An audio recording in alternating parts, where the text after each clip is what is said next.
Busters. First, we're going to talk about people on Twitter. I don't know if you people have noticed, but the shit has actually gotten bigger, and more people are following it more, and they're conversating more during fights. I had Troy Bentley, Joker Josh, AJ. If I could pronounce your name, I'd say it, but obviously I can't because if you've watched the show enough, you know I don't do last names. Yep. Playa Pimp 7. Playa Pimp 7. Who says his real name's You Mike like that Tyson. name, Shorty? Oh, definitely. Jimmy's here. He says his real name's Mike Tyson. Doubt that. Okay. Kyle and then JD. JD hit us with the latest news about Marquardt cutting the 170. Yes. Don't think that's going to We happen. love you guys on Twitter. Keep following us. It's starting to build up. Also, hey, if you guys have a YouTube page that's like not doing anything, that's stationary, stick us in your box because that gets us more. I mean, our channel views are Okay. mess with George's mom's box, but Who doesn't? But it'll help get our views up. We're trying. The channel views are getting up. The subscriber base is getting up. Everything is good. And a shout out to our boy Jeff. Yes. He came up with a video called Poop Extinguisher, and it's funny. It Just is. Look up Jeff, I never saw you into the video, and I was actually Jimmy and I were both laughing. Like, search Poop Extinguisher. nothing like an electrical tape mustache. Yeah. Anyway, like I said, Bracket Busters, we're going to talk about March Madness, of course, and we're going to talk about there's a new UFC light heavyweight champion in the world. And he's 10 years old. Yeah, yes. Yeah. And so, anyway, let's start out with On the basketball. basketball. College basketball. College hoops. For a while, my bracket, it was March Sadness. Not March Madness, but March Sadness, because I'm trying like shit. But, as it always happens, things started to turn around, and now my bracket is looking good. The crazy thing is in our pool, we had 61 people. A lot of people who are in the pool don't realize that you have to put the complete standings that only shows the top 10. Jimmy was actually that one would of be me. Jimmy was like, dude, there's only 12 people in the bracket. I'm like, no, motherfucker. There's 60-some people in the bracket. I thought there were like 3. At one time, Jimmy and George, after Thursday and Friday, Jimmy and George were sitting in first and second. I was amazed.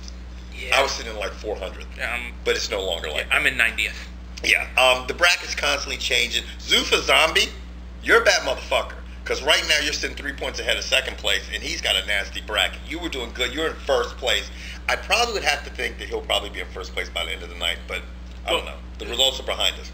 I blame my bracket on 4 teams. VCU, Butler, Richmond, and for every male in the continental United States who's looking to go to college, why would you not go to Morehead State? Morehead's the best name for a university. That's got to be the greatest name ever for a university. But anyway, those 4 teams, in my opinion, Morehead, are brackets. yes, please. Wow. All right. VCU beat Georgetown, which I don't think anybody saw coming. Right. Morehead beat Jimmy in the mouth. Profusely. Butler beat Pitt, and Richmond went on to Richmond's a 12 And seed. Louisville fucked up and got fucking bent over. Right. And killed us. Did you say that already? No, you did though. So, I mean, that's the Bracket Busters. There's not a whole lot more to say. There's games being played now. We'll probably have another update next week. Yeah, because right now, what time is it? It's about 4:45. So Duke is actually playing right now. What's the score, Jimmy? Is it They were up by about 8 last time I saw a couple minutes ago. 8-8? So that's going to be a close game. The bracket's constantly changing. I mean, by the time we get to the editor, you probably see the top 10 standing sitting behind us, the current ones. But let's get on with March Madness. Let's say goodbye to March Madness until next weekend and talk about fucking UFC. What number was it? 128. Yeah, 128. I had the proud pleasure of being in New York City during this, and all the talk right now is New York City needs UFC, and I agree 100%. I got to sit in the bar in Times Square, and there were people yelling at the TV, "Finish him!" They need it, dude. They'll sell out the Madison Square Garden in a heartbeat every time. No questions rumor asked. that that's where Anderson Silva and GSP can meet if they do get on a collision course. Get to the super fight in a minute, but UFC 128 started off with. It started off with Brendan Schwab versus Crow Cop. Crow Cop needs to retire. Jimmy, you're breathing really hard. What's going on, buddy? Krokop's face couldn't get to the mat quick enough. It did. Yeah, It looked like it was a man. He should fight Matt Lindland. That would be the worst fight ever. Right. The battle of the KO. Now, That's a hospital room match. I'm going to tell you all the way. Sorry, man. So, he's on a roll, son. Jimmy's got a fan club shirt. Right, Did you because see the you- comment board? Right, but you know how long it took him to come up with all those lines? 3 weeks. That motherfucker is about as quick as cement. I'm prepping for the 4th of July already. See? Right. Oh God. Anyway, what I was getting at is I sent Kevin a text and I tweeted it and I sent Jimmy, when is the next Strikeforce card? Because let me tell you, up until the last fight of the night, this card was a snooze fest. It was a snooze fest, man. I was fucking. Jimmy will tell you, I was nodding the fuck off. I mean, you were in New York, Jimmy, and all the rest of the fellas were here, but I was like this because it was nothing happening. No. You know, fucking people fight, dude. The next fight of the night with Nate Marquardt and Dan Miller, that dude is rotten. And I'm not talking about Dan Miller. Nate Marquardt sucks. Did you say that to his face? I'm just saying right now. He couldn't finish a Happy Meal.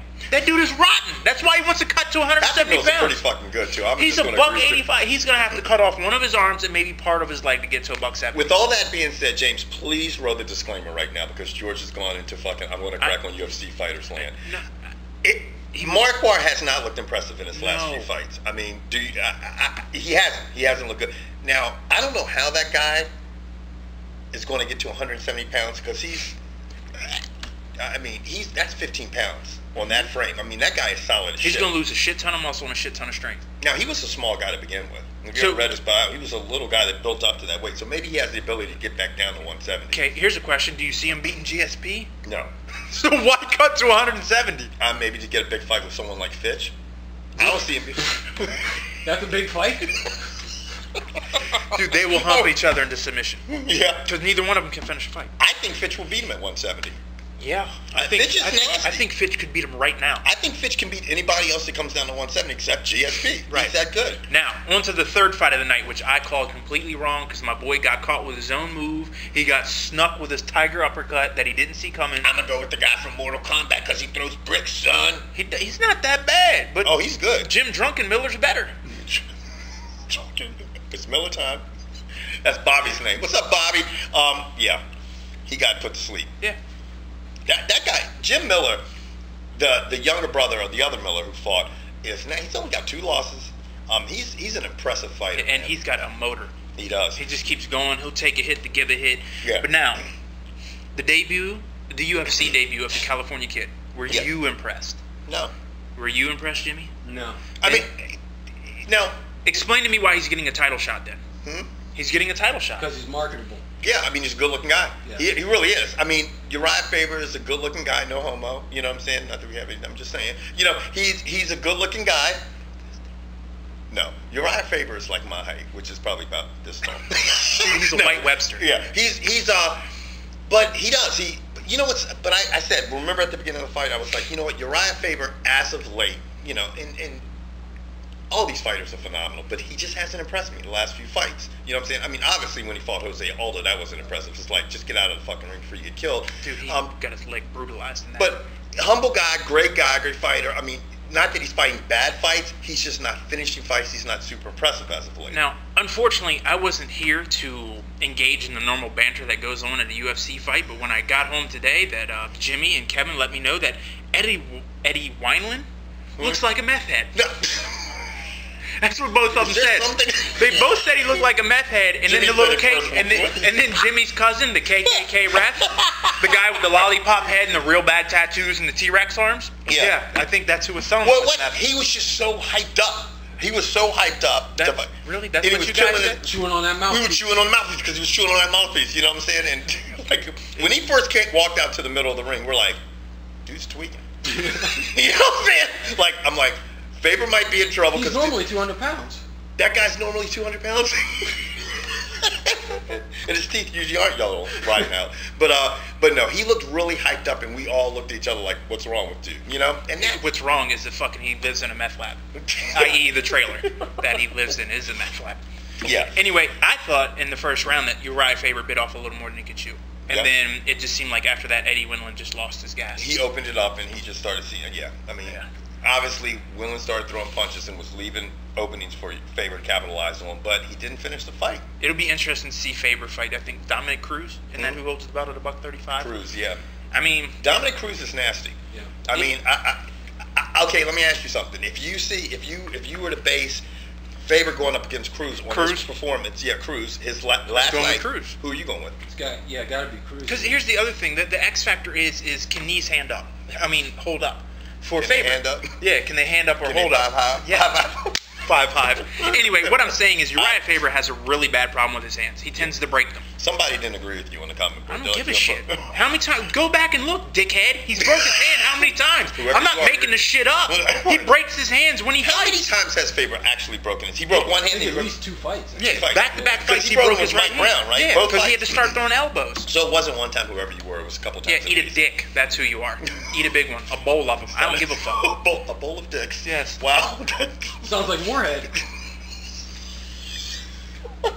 Wow. Anyway, on to the fight of the night. Okay. Now, for all you people who sat there and said that Jon Jones has never met a striker like Shogun, how'd that shit work out? How'd it work out? Yeah. This is the thing. We're in an age, and there's a lot of people that grew up, watching K1 and Pride and all this stuff. There's a couple things you got to realize with MMA today. It is changing. It is evolving. The athlete, these people who are the athlete, they're starting to become the front runners. And when they're getting with good trainers and good camps and stuff like this, you see these guys excelling at such a fast pace. And MMA life is short, as in time. For example, if you started fighting when you were 20 years old, if you're 30 years old, you're old as fuck. Shogun. You know what I'm saying? You're old. If you started fighting when you're 25 and then you're 30, that's different. You know what I mean? But and here's the other thing, to cut you off, because that's what I do and that's what everyone complains it's about. awesome. I don't have a problem with it. Shogun fought in Pride. And I'm not saying whether he was on drugs or wasn't on drugs, but the big thing about Pride is they didn't do a whole lot of drug testing. And there was a lot of different types of kicks you could do, too. Yeah. I mean, a lot of different, And Shogun's now 29, and let me tell you what, there's a lot more wear and tear on that. Is he? No, he's 29. You're right. He is 29. Yeah, because last night they said he was 20. There's a lot of wear and tear on that 29-year-old's body. Yeah. Because he fought over in Pride, and in Pride you have to remember they fought multiple matches in a night. Yeah. Think about it. So if you got now you're getting guys who get X-rays and have to get clearances. Yeah. Your clearance was you have to fight in 30 minutes. Yeah. Jones is suspended after fighting last night. Jones is suspended He's got to for get 30 his hand days. X-rayed. Shogun's suspended for 60 days. Yeah. That didn't happen. No. And Shogun fought in Pride a while and fought in, he won the middleweight tournament. Yeah. He had to beat Vanderlei. Yeah. So Shogun's got a lot of miles in that body. So I'm not taking anything away from him. He's a phenomenal fighter. Yeah. I mean, obviously he just had the title, the belt, but dude, my favorite move of the night, Jon Jones looked like he was picking on his little brother. Jon Jones stuck his hand out and put it on Shogun's forehead. And he knew if Shogun swings, he's not going to touch me. So he's like this. I wanted him to go, slap!